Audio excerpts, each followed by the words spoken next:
Well, it's been a long time now that you've been using these same verbs over and over. Unless I'm mistaken, it's about 1 year over and over again in the language that you're learning. And you're probably starting to feel a little tired of these verbs. Well, in fact, that's an appropriate way to feel, because your listener, if you were speaking using these same verbs over and over again, would feel the same way. They'd start to feel that your speech is tedious and uninteresting. And that's all the more the case in writing. You want to vary the vocabulary you use in writing so that your reader is more interested in your writing and also has a more favorable view of you and your education as well. In English, you have a multiplicity of ways to express, for example, I'm going to leave now. I'm going to leave now. You can say I'm going to leave now. I'm going to depart now. I'm going to go now. I'm going to take off now. I'm going to move on now. I'm going to clear out now. I'm going to split now. Many ways to get across this idea that you're departing, you're leaving. We want you to be able to do the same thing. Maybe not 8 different ways like I just expressed for to leave, but at least 2 or 3 different ways to express especially these 50 or 60 most commonly used verbs. And so throughout the course of, you're not convinced this is really necessary? Let me give you another example.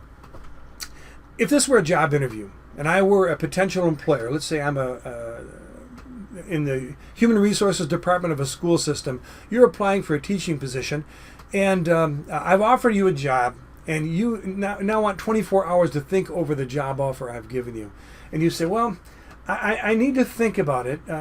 If you could just give me 24 hours to think it over, I'll get back to you and tell you what I think. Well, by the 3rd time that I use the word think in that sentence, this potential employer might be starting to ask himself, is this fella as well educated as I thought he was? What if I'd said instead, well, I need to think about it.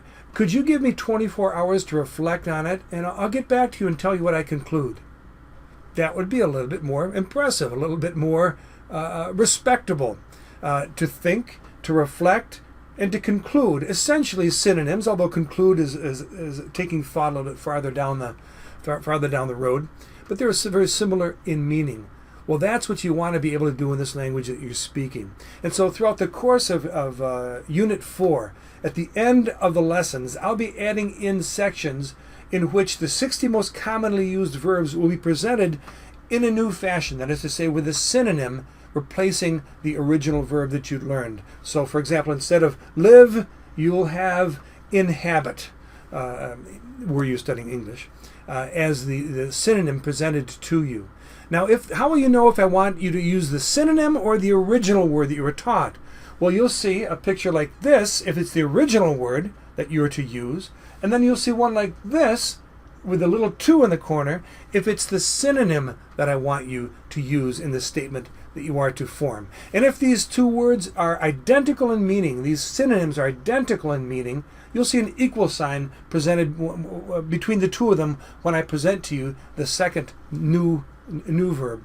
And if they're similar in meaning, you'll see rather a symbol like this, which indicates approximately the same meaning. And then I'll provide you with some statements so that you can see if the words are only approximately similar, how this second verb is used and what kind of contexts this second verb is used. Okay, so that's what we'll be doing in the course of Unit 4, and more specifically at the end of Lesson 4.2 today.